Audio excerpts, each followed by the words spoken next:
test on one day. India, England, Australia. What a player, what a player, what a player.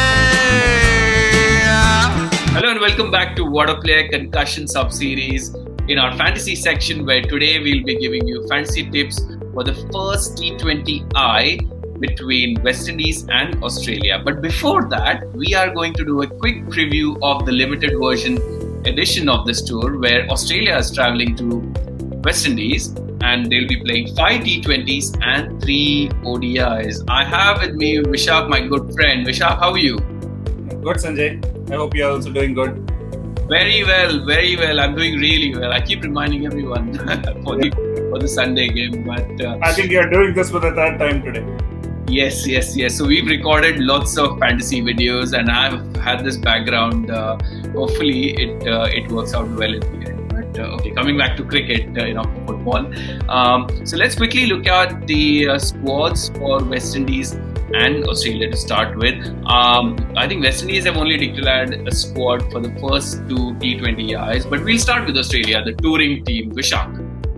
Yeah, for Australia, Aaron Finch, the captain. No surprises there. He's their limited overs captain. Then Hetmyer, who's a left-arm spinner, who's an all-rounder who bats at 7 for Australia and also bowls handy left-arm spin. Wes Agar. He is an interesting prospect. Tall, fast bowler who can extract some bones. Did well in the BBL. Jason Barrendorf, another exciting talent whom we have seen playing for Mumbai Indians previously, the left-arm seamer. And Alex Carey, the talented wicketkeeper. He'll be vying for a spot along with Matthew Wade for the keeper. So he'll be looking to impress and try to get ahead of Matthew Wade. Dan Christian, at the age of 39, makes a comeback. So he would be hoping to give a good performance and earn his spot in the T20 World Cup. Josh Hazlewood, we all know about his class. No need to talk about him much here. Moises Henriques also makes a comeback. Mitchell Marsh, the all-rounder again, he makes a comeback. He has been injury-prone. He would want to stay fit and prove that he can shine with both the bat and the ball, and I will try to book a spot in the T20 World Cup. Ben McDermott, again a promising middle-order batsman. Riley Meredith, we saw him in the IPL. He's fast.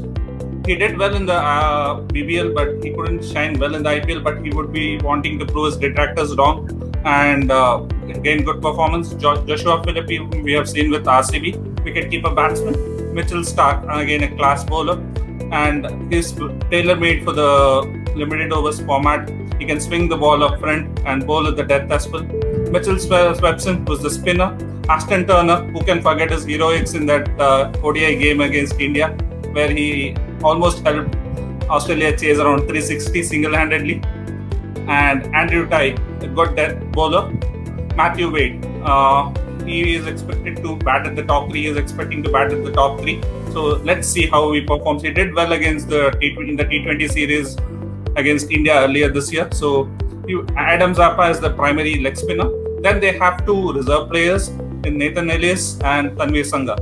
Tanveer Sangha is a very exciting prospect leg spinner, around just in 19 or 20 years of age.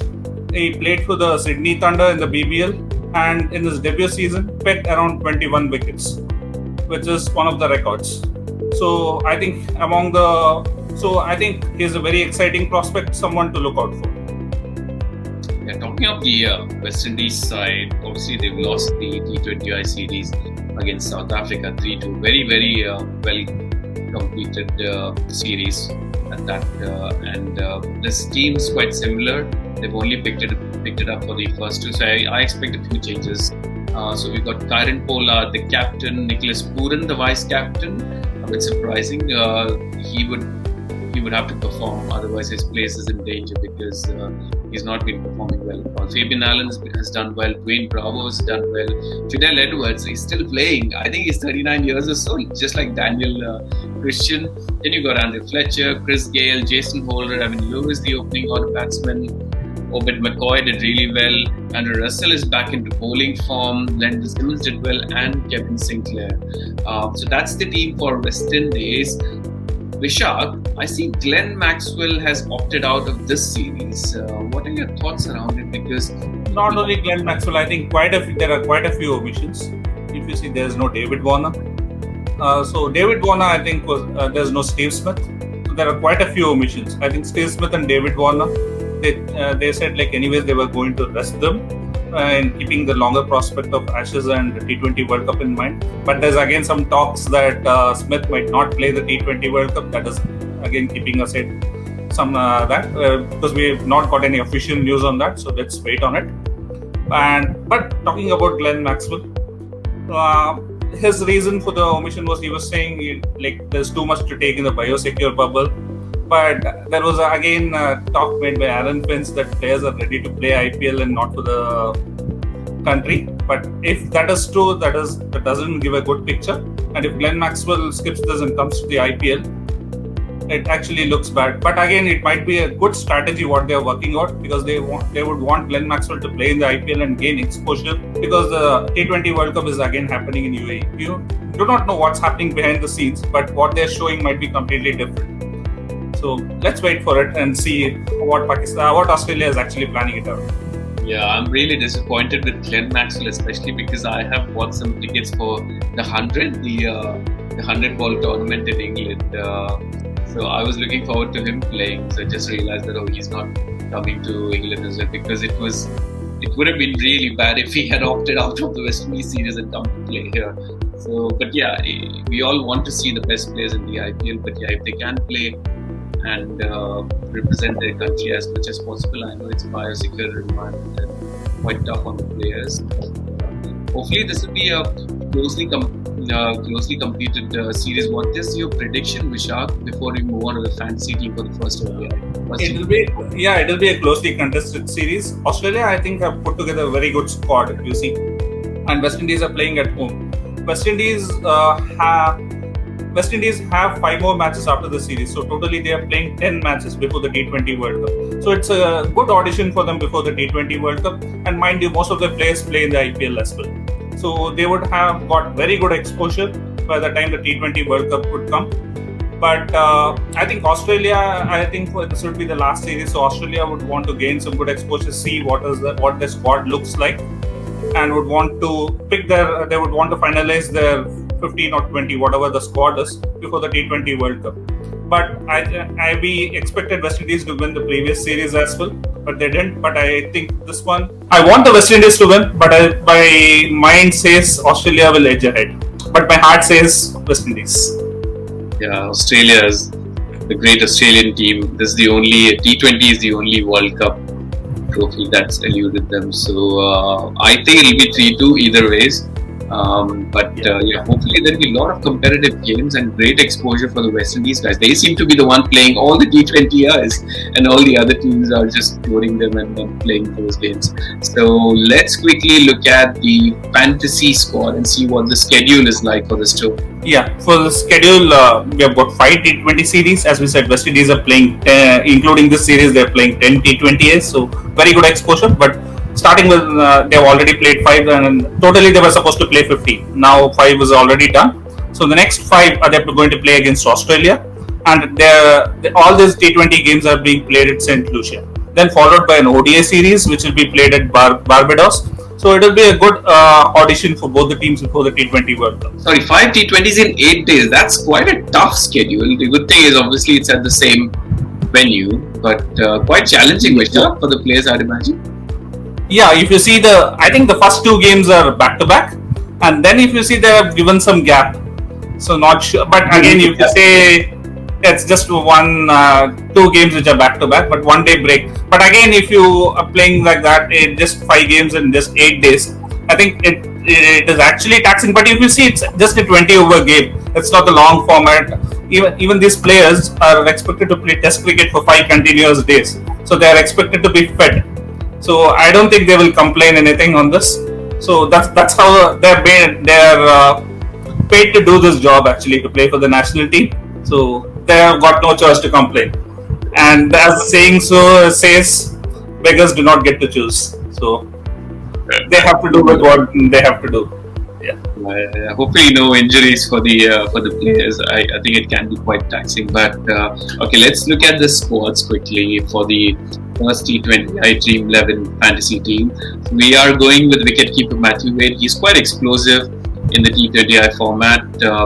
Kieron Pollard is a batsman now. He's no longer an all-rounder. Aaron Finch, another opening batter. Evin Lewis is in a great form. We expect him to get a lot of runs. Good choice.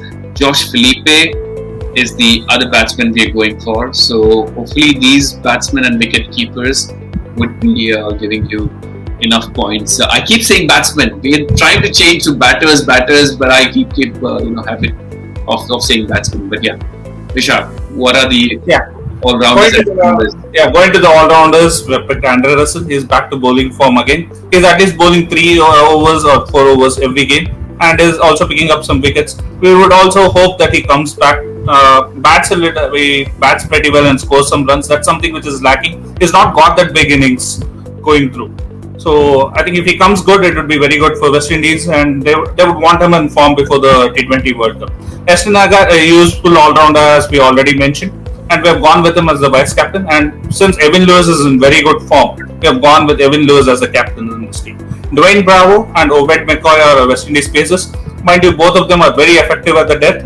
With the slower balls, they picked up lots of wickets in the previous series against South Africa as well, and you expect them to do pretty well in this series as well. That's why we have gone with both of them. And in the Australia, we have gone with Mitchell Starc. We have already spoken about him. He can swing the ball up front. He is good at the death, so you cannot go look beyond him. Adam Zampa is a very handy leg spinner for Australia. Keeps picking up wickets in the middle overs, and you cannot look beyond him as well. So this rounds up our 11. I see we haven't got Fabian Allen in this one, Vishak. He would have been considered, I guess. He was in decent form. One reason why we didn't pick him was he was injured in the last game. If you notice, he was injured in the 4th game and didn't play the 50-28. So we're not sure about his fitness and whether he would be available. If he's available, you can definitely pick him. So we're just not sure if he is actually fit. That's the reason we have not picked him. Okay. Excellent tips, Vishak. Thanks a lot. For our viewers, couple of things before we leave you. This game involves an element of financial risk and may be addictive, so please be responsible while playing it, and you have to be 18 plus to play it altogether. For the fantasy tips provided by the War Player team, it's only for entertainment purposes, and we cannot be held responsible for any losses we incur. Vishak, thanks a lot for all the time and effort you spend in researching, and to Akash as well, who's busy today, so he cannot join us, but he's helped us do all the team combinations. For our viewers, if you are here for the first time, do check out our channel for lots of other contents you may potentially like. Everything to do with cricket reviews, interviews of international players, journalists, interesting personalities.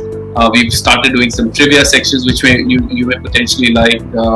Any feedback, suggestion for our channel, please do drop in a comment, and we will definitely come back to you. Until next time, please take care and be safe. Stay safe, everyone.